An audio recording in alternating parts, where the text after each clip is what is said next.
Assalamualaikum warahmatullahi wabarakatuh. Apa kabar teman-teman mahasiswa? Kita berjumpa lagi untuk membahas akuntansi. Dalam akuntansi, beban dibayar di muka atau prepaid expense. Nah, di sini apa itu yang dinamakan beban dibayar di muka? Beban dibayar di muka adalah biaya yang telah dikeluarkan sebelum menerima manfaat apapun. Jadi, kita sudah mengeluarkan uang di awal, tapi kita belum menerima manfaat apapun dari uang yang kita sudah keluarkan. Nah, ini misalnya saja kalian sebagai mahasiswa, kalian membayar uang kuliah, misal selama 1 semester. 1 semesternya berarti 6 bulan, ini misalkan saja 1 semesternya ini 6 juta. Berarti dari tanggal 1 Januari sampai dengan 30 Juni 2019. Nah, di sini berarti pembebanannya setiap bulannya ini sebesar 1 juta untuk 6 bulan ya. Nah, pada tanggal pembayaran, tanggal 1 Januari 2019, ini belum terjadi proses belajar mengajar sama sekali. Jadi kalian belum menerima manfaat pembelajaran dan misalnya guru atau pengajar belum memberikan pengajaran kepada kalian. Jadi kalian belum menerima manfaat apapun. Karena kalian belum menerima manfaat apapun, jadi ini menjadi masalah bagaimana kalian harus mencatatnya. Nah, pada saat terjadi proses belajar mengajar, ini misalnya dari tanggal 1 Januari sampai dengan 30 April telah terjadi proses belajar mengajar dan bagaimana pencatatannya pada tanggal 1 Mei sampai dengan 30 Juni belum terjadinya proses belajar mengajar. Nah, di sini pada saat telah terjadinya proses belajar mengajar, kalian bisa catat ini sebagai beban yang nanti akan dilaporkan di laporan laba rugi. Nah, kalau pada tanggal 1 Mei sampai dengan 30 Juni ini belum terjadinya proses belajar mengajar, belum menerima manfaat apapun, kalian bisa catat ini sebagai aset atau nanti akan dilaporkan di dalam laporan posisi keuangan di kategori atau di kolom aset lancar. Nah, untuk pencatatan beban dibayar di muka, sebenarnya ini terdapat dua pendekatan. Pendekatan pertama yaitu pendekatan aset atau bisa dibilang asset approach. Yang kedua, pendekatan beban atau expense approach. Oke, kita bahas satu persatu yakni pendekatan aset atau asset approach. Pada awal pencatatan, pada tanggal misalnya 1 Januari, kalian bisa mencatat beban dibayar di muka pada kas. Kas yang kalian keluarkan di awal misalnya 6 juta tadi ya.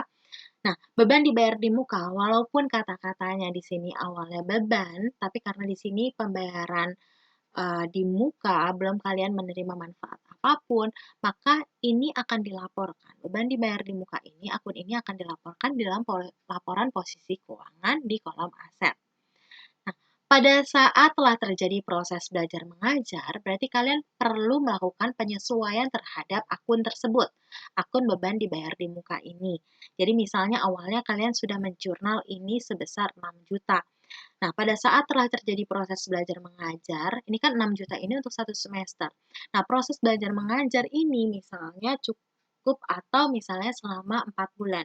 Nah, pada saat kalian mau menjurnal, mau menyesuaikan di akhir bulan keempat, bagaimana penyesuaiannya? Berarti kita harus mencatat berapa sih yang benar-benar telah menjadi beban atau yang telah terpakai prosesnya. Nah, di sini bisa kalian catat jurnalnya beban, misalnya kita beban uang kuliah pada beban dibayar di muka. Jadi kita mengurangi akun beban dibayar di muka pada laporan posisi keuangan. Sebesar berapa?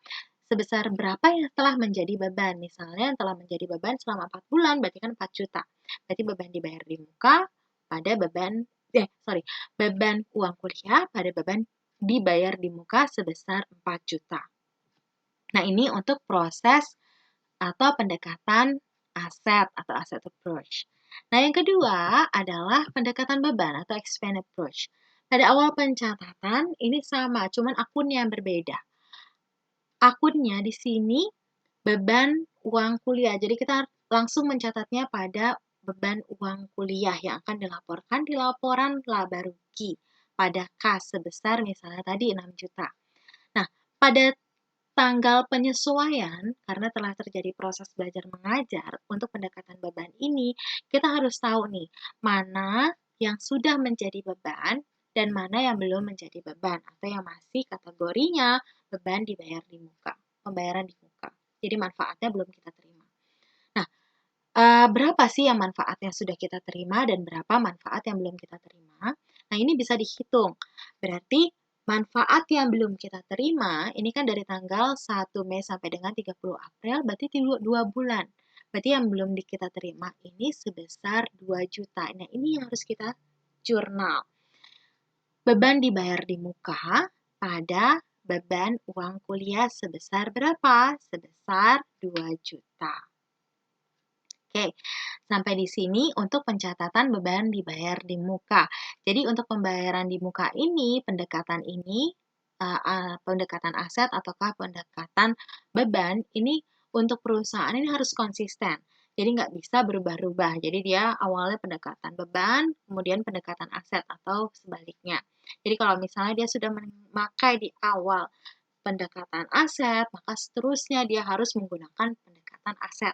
Atau misalnya dia di awal sudah memutuskan untuk melakukan pencatatannya dengan pendekatan beban, maka seterusnya dia harus mencatat jurnalnya dengan pendekatan beban, begitu ya. Oke, langsung saja kita masuk pada contoh soal. Contoh soal di sini, pada tanggal 1 September 2019, PT Musi membayar sewa gedung selama 1 tahun. Nah, 1 tahunnya ini kita katakan saja sebesar 12 juta. Jika pelaporan keuangan setiap tanggal 31 Desember 2019, maka buatlah jurnal yang diperlukan. Jadi selama tahun 2019 terhadap sewa gedung tersebut.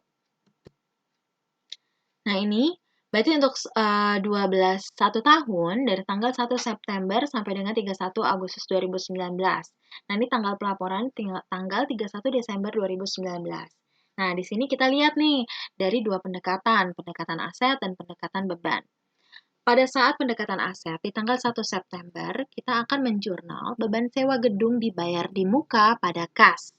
Jadi kalau kita lihat, di sini di buku besarnya, kita bisa buat beban sewa gedung dibayar di muka di debit sebesar 12 juta.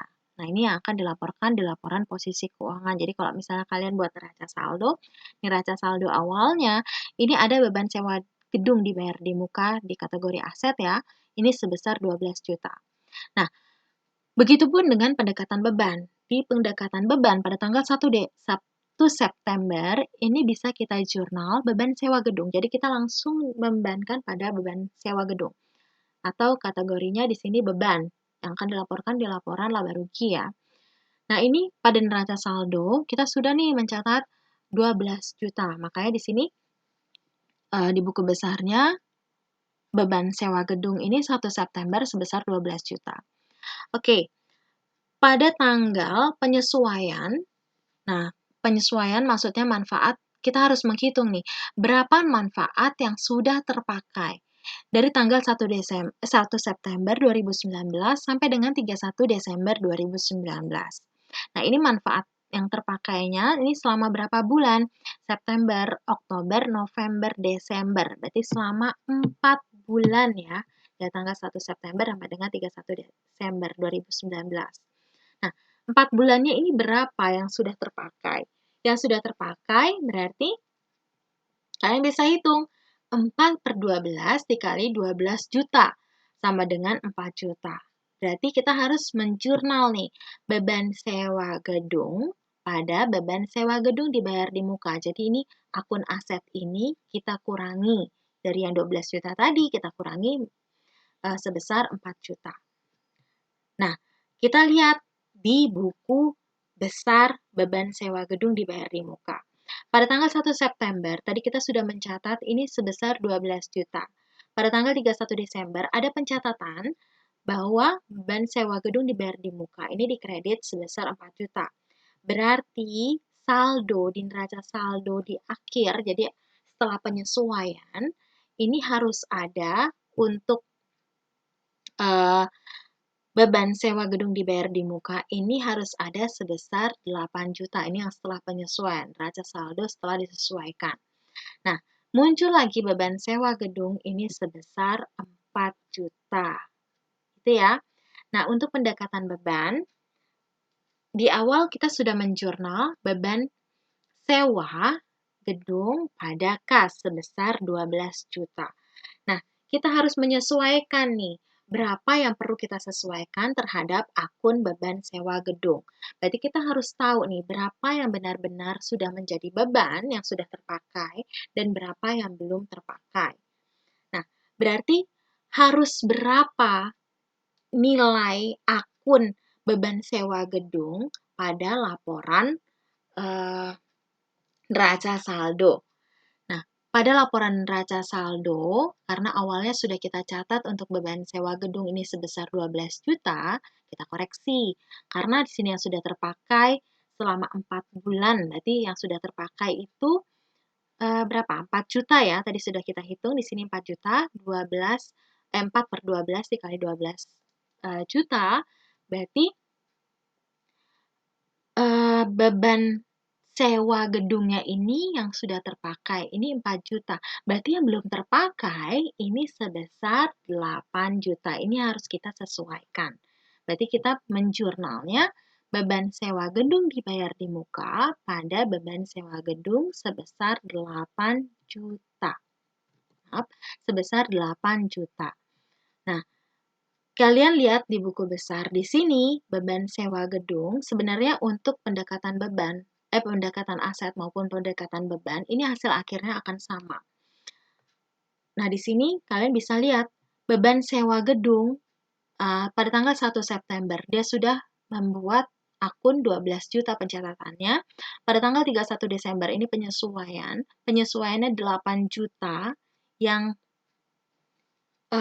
belum terpakai jasanya, belum terpakai sewanya, belum terpakai sewanya. Berarti yang sudah terpakai, yang benar-benar sudah terpakai untuk beban sewa gedung ini hanya sebesar 4 juta saja. Nah, yang belum terpakai, ini muncul kan, yang belum terpakai sebesar 8 juta. Berarti beban sewa gedung dibayar di muka, karena ini belum terpakai, ini sebesar 8 juta.